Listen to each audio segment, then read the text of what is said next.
વાવ-થરાદ જિલ્લામાં રાજકીય માહોલ ફરી એકવાર ગરમાવ્યો છે। થરાદ ખાતે ભાજપ પ્રદેશ પ્રમુખ જગદીશ વિશ્વકર્માના વિવાદિત નિવેદન સામે કોંગ્રેસ દ્વારા ઉગ્ર વિરોધ પ્રદર્શન કરવામાં આવ્યું હતું। સાંસદ ગેનીબેન ઠાકોરના સમર્થનમાં યોજાયેલી આ રેલીમાં મોટી સંખ્યામાં કાર્યકરો ઉમટી પડ્યા હતા અને કલેક્ટરને આવેદનપત્ર પાઠવી ઉગ્ર રજૂઆત કરી હતી। થોડા દિવસ અગાઉ સ્થાનિક સ્વરાજ્યની ચૂંટણીના પરિણામો બાદ જગદીશ વિશ્વકર્માએ આપેલા નિવેદનથી વિવાદ ઊભો થયો હતો। તેમના અમે પલ્લુમાંથી સીટો ખેંચી લાવીશું જેવા શબ્દો કોંગ્રેસે માત્ર રાજકીય ટિપ્પણી નહીં પરંતુ મહિલા સન્માન પર આંચકો ગણાવ્યો હતો। કોંગ્રેસના આગેવાનોના મત મુજબ આ નિવેદન સાંસદ ગેનીબેન ઠાકોર સહિત સમગ્ર મહિલા શક્તિનું અપમાન કરે છે। વિરોધ પ્રદર્શનના ભાગરૂપે થરાદના ગૌમાતા સર્કલથી કલેક્ટર કચેરી સુધી વિશાળ રેલી યોજાઈ હતી। રેલી રેફરલ 3 રસ્તા પાસે પહોંચતા કાર્યકરો રસ્તા પર બેસી ગયા હતા અને ભાજપ પ્રદેશ પ્રમુખના પૂતળાનું દહન કરવાનો પ્રયાસ કર્યો હતો। જોકે પોલીસે સમયસર પૂતળા દહન અટકાવતા પોલીસ અને કાર્યકરો વચ્ચે ભારે રકઝક સર્જાઈ હતી, જેના કારણે વિસ્તારમાં તણાવપૂર્ણ સ્થિતિ નિર્માણ પામી હતી। કોંગ્રેસના નેતાઓએ આરોપ મૂક્યો કે વિરોધ દરમિયાન પોલીસ દ્વારા મહિલા કાર્યકરો સાથે અભદ્ર વર્તન કરવામાં આવ્યું હતું। ભાજપ પ્રદેશ પ્રમુખનું નિવેદન મહિલાઓનું અપમાન છે અને લોકશાહીમાં આવી ભાષા સ્વીકાર્ય નથી તેમ કોંગ્રેસ આગેવાનોએ જણાવ્યું હતું। સાથે જ મહિલાઓ સાથે ગેરવર્તન કરનાર પોલીસ કર્મચારીઓ સામે કડક કાર્યવાહી કરવાની માંગ પણ ઉઠાવવામાં આવી હતી। આ સમગ્ર ઘટનાને પગલે થરાદમાં રાજકીય તણાવ વધ્યો છે અને આગામી દિવસોમાં આ મુદ્દે વધુ રાજકીય ગરમાવો જોવા મળે તેવી શક્યતા વ્યક્ત કરવામાં આવી રહી છે। પોતાની નારીનું આબરૂ સન્માન એના ઓઢનામાં અને સાડીના પલ્લુમાં છે। કોઈ પણ સ્ત્રી ઉપર જ્યારે આવી ટિપ્પણી કરતા હોય પર્સનલી ખરેખર એક રાજ્યના ભાજપના પ્રમુખને શોભા ના આપે। જ્યાં સુધી જગદીશ વિશ્વકર્મા માફી નહીં માંગે તેવી રીતે દરેક રાજ્યમાં આવેદનપત્રોનો વિરોધ કરવામાં આવશે। આજે હજારોની સંખ્યામાં અહીંયા થરાદ ખાતે તમે આવેદનપત્ર આપવામાં આવ્યા છે। અહીંયા જ્યારે અમે આવેદનપત્ર આપવા આવ્યા તો આ જ સરકારની પોલીસે અહીંયા મહિલાઓને ગાળો કાઢી છે। મહિલાઓને પુરુષ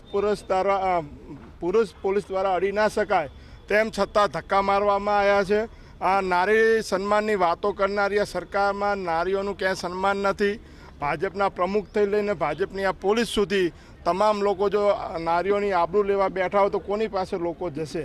આજે પોલીસે મહિલાઓની સુરક્ષા કરવાની હોય કે આબરૂ લેવાની હોય, અમને આજે પ્રશ્ન થઈ રહ્યો છે। જે રીતે વિશ્વકર્મા એ શબ્દ વાપર્યા હજી સુધી માફી નથી માંગી, એ એક શરમજનક છે। એક બાજુ નારીના સન્માનના નામે આખા ભારતની અંદર તમે તાયફાઓ કરતા હો અને જ્યારે અહીંયા ખરેખર ગુજરાતની અંદર એક સાંસદ તરીકે ચૂંટાયા છે, એને શું ગુનો કર્યો? ગેનીબેને સંસદની અંદર જ્યારે નારી વંદના બિલ આવ્યું ત્યારે એમાં એક પ્રશ્ન ઉઠાયો હતો કે ઓબીસી મહિલાઓને પણ આની અંદર આરક્ષણ મળવું જોઈએ। શું ખરેખર ઓબીસી મહિલાઓને આરક્ષણ ના મળવું જોઈએ? એમાં એ પ્રશ્ન ઉપાડે ગુનો કર્યો તો આ તો 100 વખત ગુના કરવાના છે। તમામ સમાજના પ્રશ્ન માટે હંમેશા જ્ઞાનીબેન લડ્યા છે। જ્યારે આવી રીતે અશોભની એક કેમ ગરીબ પરિવારની ગરીબ સમાજની દીકરી છે, ઠાકોર સમાજની દીકરી છે, ત્યારે આના પર આવા તમે આક્ષેપો કર્યા છે। ગમે તે ગરીબ પરિવારની હોય, સુખી પરિવારની હોય, એની આબરૂ છે ને એક સાંસદને માટે જે આ શબ્દ વાપરે અમે વખોડીએ છીએ। જ્યાં પણ કાર્યક્રમ થશે આજે દેખો ગુજરાતભરમાં અલગ અલગ જગ્યાએ ઠાકોર સમાજ હોય કે કોંગ્રેસવાળા બધા આવેદનપત્ર આપે છે અને હજી પણ અમે હવે ક્યારે ભાજપ નારીના નામે કોઈ કાર્યક્રમ પણ નહીં કરી શકે ને કરશે તો અમે એનો વિરોધ કરશું। તમે જો વારંવાર નારી સન્માનની વાતો કરવી ને નારી અપમાન, તમને મીડિયાને કહું છું કે તમે આમાં જગદીશભાઈની પાછળ વિશ્વકર્મા ન લખો અટક। વિશ્વકર્મા તો આ સૃષ્ટિનું સર્જન કરી દો, આ તો દુષ્કર્મા છે, ભડકેલી ભેંસ જેવો માણસ છે, વારંવાર બેફામ બોલવાનું લવારા જ કરે છે। આ ભાજપમાં આવા લોકો બેહારી દે છે કઈ રીતે વર્ગ વિગ્રહ કરવા, સમાજ વચ્ચે તમામ ધર્મો વચ્ચેની લડાઈ કરવી। તમે કાલે જોયું બંગાળમાં એમની જીત થઈ છે, તો વડોદરામાં ભાજપના પ્રદેશ પ્રમુખને મુખ્યમંત્રીની હાજરીમાં મમતા દીદીના ફોટાના પોસ્ટરો ઉપર પગ મૂકે, શરમ આવવી જોઈએ। બેન દીકરીનું સન્માન કરવું આ હિન્દુસ્તાનની સંસ્કૃતિ છે। હાર જીત થતી રહે, એક મહિલા મુખ્યમંત્રીની હાર થઈ હોય અને તમે એના ફોટા ઉપર પોસ્ટર ઉપર પગ મૂકીને કચડતા હો, આનાથી હિટલરશાહી પણ સારી હતી। આ હિટલરોથી પણ બેફામ ખરાબ છે આ લોકો કે મહિલાઓનું વારંવાર અપમાન કરે। આજે અમારી કોંગ્રેસની મહિલા પ્રમુખનું અપમાન કર્યું, ખરાબ શબ્દોમાં કર્યું છે।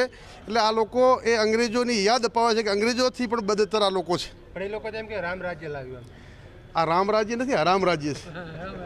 તમે જો અંબાજી હોય કે ઢીમા હોય, ભલે એમની સીટો આવી પણ ધરણીધર સાંભળે અમારી લાજ રાખી પ્રમુખ કોંગ્રેસનો બનશે.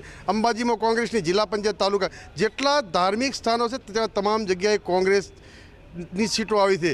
આ તો પ્રજાને દબાવ કરીને ખોટું કરીને જીતી ગયા છે, બાકી ક્યાંય એમની લોકલાગણીથી જીતેલા નથી. રાજીનામું આપવા અમે કહીએ છીએ ને, માફી તો માગી લે. ચોર ચિત્તાને કાયર વારંવાર નમે, એ માફી માગવાથી નહીં. જો નારી સન્માનની વાતો કરતા હોય ભાજપવાળા તો એ ભાજપના પ્રદેશ પ્રમુખ તરીકે એમનું રાજીનામું ભાજપ પાર્ટીએ લેવું જોઈએ, નહીં તો ગુજરાત અને ભારતની મહિલાઓ ક્યારેય માફ નહીં. ભાજપ સત્તાના નશામાં ચૂર છે, નારી સન્માનની વાતો કરે છે અને નારીઓનું અપમાન કરે છે. જેવી રીતે મહાભારત થયું હતું એ દ્રૌપદીનો પાલવ ખેંચીને, એવી જ રીતે આ મહાભારત કરવા બેઠા છે. અને જ્યારે સ્ત્રીના પાલવ સુધીની વાત આ લોકો કરવા માંડે છે તે ત્યારે વિરોધ કરવો એ સ્વાભાવિક થઈ જાય છે. ભારતીય સંસ્કૃતિમાં નારી સન્માન માટે અમારે મેદાનમાં આવવું પડ્યું છે. જે વિશ્વકર્મા કહે છે પણ એ દુષ્કર્મા તરીકે વર્ગ વિગ્રહ કરીને નારી સન્માનનું અપમાન કરવા નીકળ્યા છે. અમે નારીઓના સન્માન માટે આજે નીકળ્યા છીએ અને એ વિશ્વકર્માનું રાજીનામું માંગે અને ભાજપ તાત્કાલિક એમને રાજીનામું આપવાની ફરજ પાડે એવી માંગણી સાથે અમે આજે નીકળ્યા છીએ.